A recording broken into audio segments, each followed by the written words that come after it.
Hi there, it's Brad Shepherd from Create PT Wealth, and here today representing the Australian Fitness Business Institute. And welcome to our Certificate 4 in Small Business Management webinar. Today what we're going to be going through is what we call our Small Business Basics. So we're going to be having a look at some of the elements of you designing your business plan and a bit of the process on what you need to start considering when you are working on your business plan. So we're going to hook straight into it. Most important bit at the start is to ascertain the real viability of this business and to have a think about, okay, what's this business going to look like? What's it going to smell like? What's it going to feel like? You know, all those parts. Now, no doubt you're on this program and you've arrived here because you have a passion for what you do, you absolutely love what you do, and you, of course, wanted to turn this into a business. But it says here, like the old adage, look before you leap, really applies when starting a new business. Unfortunately, what we've seen in the industry for way too many years are far too many people who go to launch a fitness business, but really have no idea where they're heading or how they want that business to look. They realize, number one, that, yeah, they are passionate about helping people, about enabling, empowering people's lives, changing their life. They love fitness, they love training, all that sort of stuff. And probably someone in their life along the way has advised them and said, look, you'd be a great personal trainer and you should do this. And they've gone, yeah, okay, cool, I'm going to pursue this. However, in many ways, a lot of the planning stages have either been non-existent or very minimal. So you really do need to start and develop a business plan, and your first unit in this course is extensively going through that. And I can't place enough emphasis on you really taking the time and energy to put into writing this business plan. Even if you've already started your business, so you might be 6 months down the track, a year down the track, or 3 years down the track and have never written a formal business plan. I was certainly around about 6 years into running my personal training business before I ever wrote my first business plan. And then from there, that certainly, pumped me up to keep going and creating more plans after that, and they've become more complex and larger along the way. Next thing is researching the feasibility of your business plan. What you want to look at is all the associated costs with that. Again, it can come back to that thing and going, look, when you're just driven by passion and excitement, sometimes you can overlook some of the finer details about what it takes to run a successful business and what some of your liabilities will be. So what we say is, I like to be, plan in advance and be super conservative. So when I'm putting together feasibilities, I want to make sure that I'm very generous with how much I might be outlaying to make this business a success. Of course, if you, in the fitness industry, we've seen, many people buy and sell businesses. And so, if you are looking at an existing business, what you want to do is you want to obtain the details of at least the last 3 years of trading figures. You want to have a look at the breakup of the purchase price, including any goodwill in there, the history of the business, the owner, and also the reason for the sale. So there's going to be a lot come into it. Why in the first place, is this person even thinking about selling this business? And, if you're having a look at purchasing a business, you might start looking at things like, what sort of direct debit system have they got in place? Of those people that are on the direct debit system, are they on a contract, or can they cancel at any time? What sort of goodwill does that owner then have to that business? So if that trainer leaves, then how many of those clients might want to follow that person, etc. And then from there, what you want to do is start estimating how much you could be selling in this business, so forecasting your sales for the operation of your business. And that's could be as simple as getting out on a whiteboard or on a piece of paper and just calculating, going, okay, well, I'm going to be delivering some personal training sessions, I'm going to be delivering some boot camps, and you start going, okay, if I start charging myself out at $70 per session for a 45-minute session, and I do, let's say, 20 sessions per week, then I can quite easily calculate that that's $70 times 20 gets me to $1,400 a week of turnover in that area. Now, if you're aiming for that, $2,000 a week or greater figure of $100,000 a year, then you might go, okay, well, I've got a shortfall in there, and I need to make that up with my group programs and my boot camps and so forth. So maybe you need to start then calculating the feasibilities on that. So this is certainly, the time where you want to sit down, you want to calculate all this info. Then you want to determine all the costs. Now, there's a couple of types of costs in your business. You've got fixed and you've got variable. So fixed costs will be things that you really have no control over changing them. For example, if you rent a premises and you pay a commercial lease or something along those lines, then that is a fixed cost in your business. And similarly, if you're a personal trainer inside an existing club, so you're a rent-based trainer where you pay a rental fee to be part of that club, then your rental fee, and those fees can vary around the country, but anywhere from, we've seen it as low as sort of $100 per week up to as high as $400 or greater per week, then those fees are a fixed cost. You know what they are, so you can lock that in and budget for it. Similarly, on the flip side, then you've got variable costs. So there'll be certain things that you're going to need to purchase inside your business. For example, uniforms, they might be a variable cost. So you'll find that 1 month you'll have to go and buy a block of uniforms, and then you might not need to do that for quite a number of months after that. And then somewhere down the track, you're going to need to pay for some advertising or put together some flyers or something like that. And again, that will be a variable cost in your business. So the more meticulous you can get with this planning up front, in my opinion, the better. You want to prepare your cash flow projection. So, this really comes back to that thing and going, are you using direct debit or not? And that would be definitely our recommendation, that you have some sort of direct debit system set up. And we love the membership model where people are paying ongoing into your business. That money gets deposited into your account every week, as opposed to selling in big chunks. Now, does that mean that you won't accept somebody if they want to come and buy 100 sessions up front? Absolutely not. Look, you'll you get to determine the rules, you get to make the rules in your business. However, what you want to figure out is what sort of cash flow do you think is going to be coming into your business, because if you've got fixed costs in your business every single week, you know that, okay, I'm going to need to have satisfactory income coming in to cover those costs. You need to figure out what the business's break-even point is. And so the break-even point, quite simply, is the amount of money that you need to make over and above your costs to run your business. Now, if it costs you $700 a week to run your business, by the time you paid your rental fee and some other fees and some costs and so forth, and if you're turning over, let's say $700 per week, then of course that doesn't leave any money for you.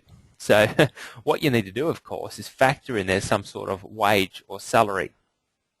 And so the advice that we give to our clients on our mentoring and coaching programs is, having a look at how much do you need per week to live on, to survive or to get by. And, at the beginning what you might find is that it might be a bit leaner, so you might be open to receiving a little bit less of just the basics, so to cover your rent or your mortgage, to cover your food, the basic day-to-day needs that you have. And then what you might be prepared to do is to go without a little bit in the short term so that you can get that business pumping. We certainly have found that many people who embark on our programs, our mentoring, our coaching programs, they can quite often take the step of going without in the short term so they can have it all in the long term. So they realize that, hold on, I'm going to run this thing and my lifestyle a little bit leaner at the moment just so I can focus on this business and get the cash flow up. But again, back to the example that I gave you, if your costs to keep the doors open were $700 per week and you figured out that maybe you need to get paid around about $700 per week to cover your life and everything that happens in that, could straight away get you up to $1,400. So now you realize, okay, well, I need to be at least turning over $1,400 or greater to be in a more comfortable position. All right, let's discuss a little bit about writing a business plan. Now, business plans come in all shapes and sizes, but effective plans have three things in common. They are concise rather than wordy. So, you're not sitting down to write a thesis or write the next novel. What you want to do is you want to have your information mapped out in a catchy, punchy document. The second, more important thing about business plans is they're regularly updated. Now, what we find in our business is that things move at a very rapid pace, so we're consistently reviewing our business plan and checking in on that. And finally, they have a strategic focus. And so what that's all about, it relates to the actual methods that you're employing to make this business a success. So, it could be all well and good to write down some great plan and go, okay, I want my business to turn over $5,000 a week. But my big question to anybody who is writing that will be, okay, well, show me the strategy on how that you're going to make that happen. And so that's what we mean by having a strategic focus. And so really what you need to do is have that end goal in mind. So the late, great Stephen Covey was, his big, claim on this was, begin with the end in mind. Have a think about what it's going to look like at the end. What should your business plan look like? Well, look, the answer is going to largely depend upon the scale and the complexity of the business involved and the purpose of which the business plan is required.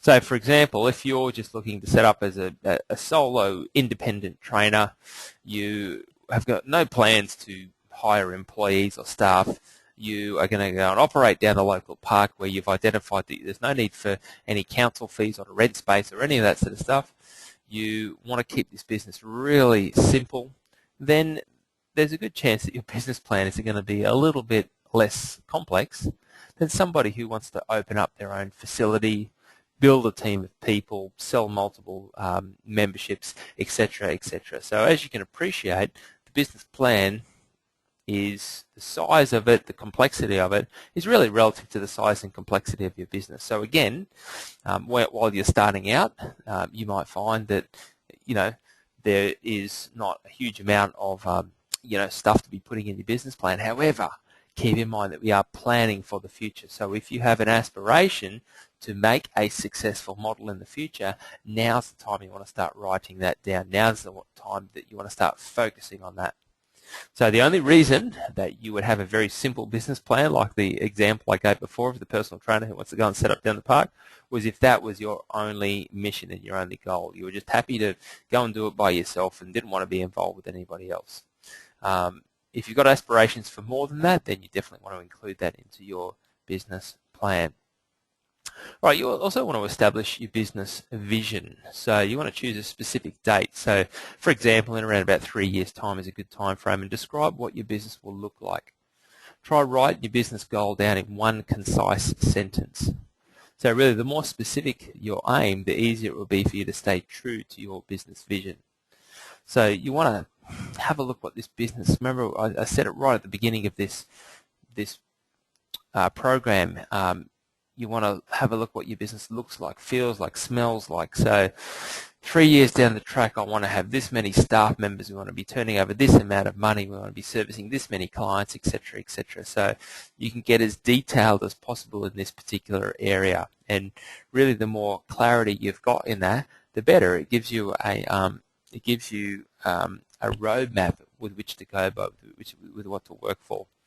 We also find that the strength in creating these plans is really in taking the time out of your schedule to create this plan. So the more that you can focus your attention, your time, your energy in this area, it will start to manifest. It will become more real to you. Of course, you want to set goals. Now, you would be very familiar with goal setting because no doubt that you do it with yourself, with your own training, with your clients that you currently have, or the future clients that you'll have coming on. So really, it's helpful to work backwards with your goal setting methods. So if we have a look, for example, working backwards, 36 months, 24 months, 12 months, 6 months, 3 months, 2 months, and 1 month. So again, the more detailed that you get with this, the better. So if you've said in 3 years' time, I want to have that $250,000 a year or greater business. Keep in mind the language that I use there, or greater, being that $250,000 or roughly $5,000 a week is the amount that you wouldn't accept less than. That is the amount that you want to be receiving into your business. Or greater was the other bit of terminology I used, and that really just lets it out to the universe that you are open to earning more. So if we break that back, then you go, okay, at the moment I'm on zero, and in 3 years' time I want to be at $5,000 per week or $250,000 per year. Then maybe you have to look at some points along the way in terms of going, well, what do I need to do in this journey to get me to that process? Where do I need to be in 12 months' time, in 24 months' time? And on a very basic level, you might say that in 12 months' time I want to be making, let's say, $2,000 per week. And then you might say, look, after 24 months, to get yourself there, you're probably looking for another halfway point for 36 months. So at 24 months, you might say, well, I want to be sitting at around about $3,500 per week. And then, of course, at the 36-month mark, that enables me to get to that $5,000 a week mark or greater. So if you break that down again, first 12 months you've added $2,000 to the business. Second 12 months you've added another $1,500 per week to that business, $1,500 per week on average. And then the third year you've done the same again. And when you break that down, I mean, you have a look at the $1,500 per week. What does that mean to your business? Well, it means an increase of around about $30 per week to your business to do that. So the big question is, could you do that? You start breaking it down like that, and it looks very achievable, very doable. Of course, how do you break down your $2,000 or your $100,000 per year? Well, you break that down into 9 months, 6 months, 3 months, and all the way down to 1 month. All right. Here's where we start going into a little bit of the marketing side of it, and a large part of this program that you'll be doing will be straight into the marketing side of it. We're heavily into making you a more successful marketer, but we're just going to start with giving you the basics on what a unique selling proposition means. So really this is all about how do you stand out from the pack, how do you differentiate yourself from every other trainer out there. And currently there's estimated to be around about 45,000 personal trainers in Australia, and that number growing every single year. Our industry is set to double by the year 2020, and so really the big question is what's going to make you different or unique compared to every other trainer out there. So developing your USP is incredibly important. So your USP should very clearly answer the question, why would someone do business with you as opposed to one of your competitors? And really it wants to be a very obvious choice for people, and no doubt you'll be able to get your hands on our presentation. You'll either be watching the video or see the PowerPoint slide or something on how to stand out from the pack, where we go deeply into that side of it.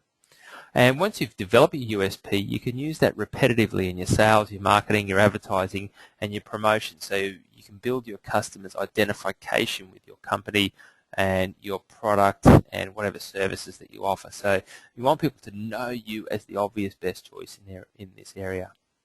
And really there's two major benefits in developing a USP. Firstly, it clearly differentiates your business in the eyes of your current and potential customers. Secondly, it focuses you and your team on delivering the promise of the USP, helping to improve your internal performance. So, if you're going to put yourself out there and promise to be the best in a particular area, or promise to get people results in a certain period in time, then you certainly want to step up to the plate and be able to deliver that for people. So, it really has a two-prong effect to it. You want to, number one, really differentiate what it is that you do. Then number two, you want to be able to step up to the plate as well.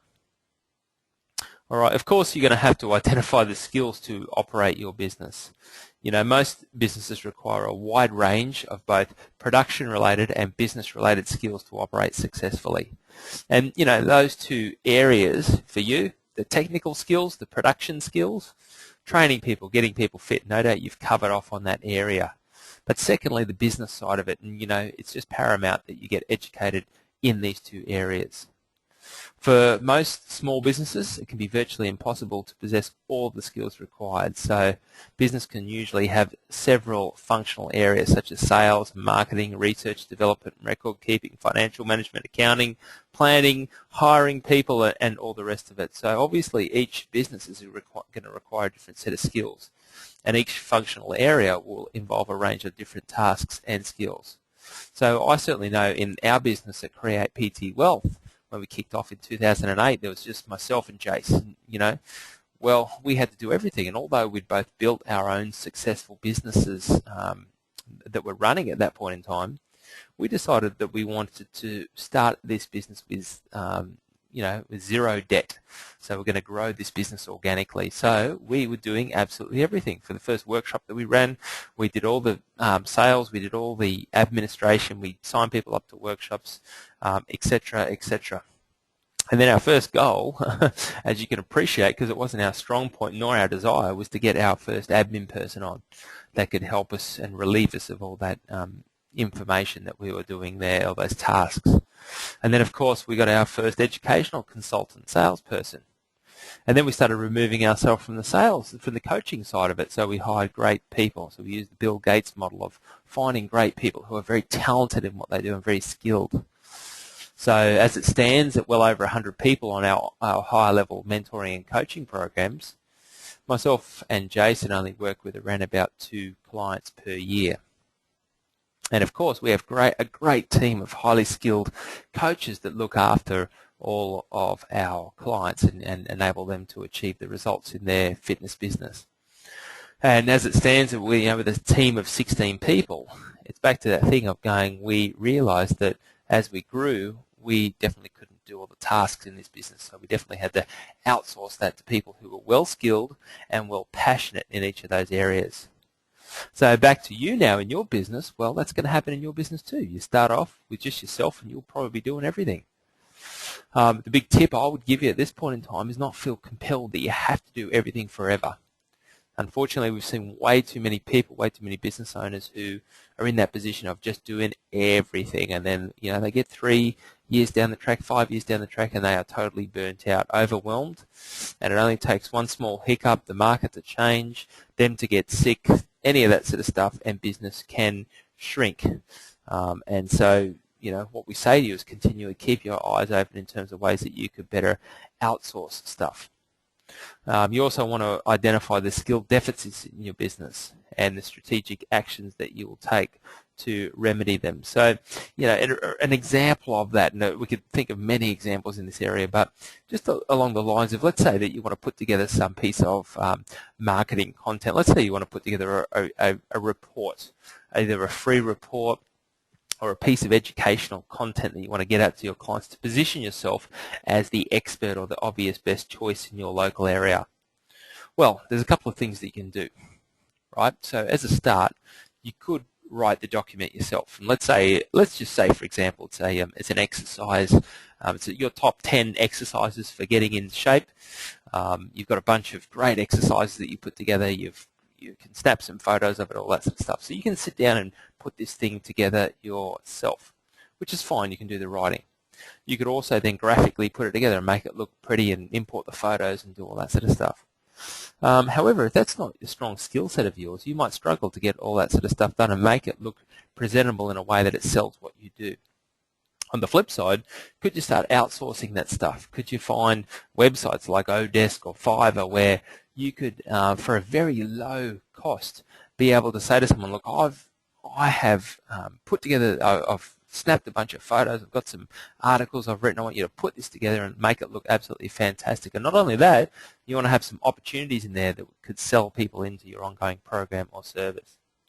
So that's one way to look at it. You could even outsource the writing of it. So you might even go, look, I do not even want to write this thing. You can find experts at a very low cost that will even do that bit for you as well. So that's just one simple example on how you can be outsourcing certain tasks in your business. Alternatively, you might have a look at the admin side of it and go, hold on, I'm not the best at admin, and there's definitely someone who's way better skilled, more talented, and more passionate about admin than I am. And you might go, well, look, I found out that I can hire this person for about $20 per hour.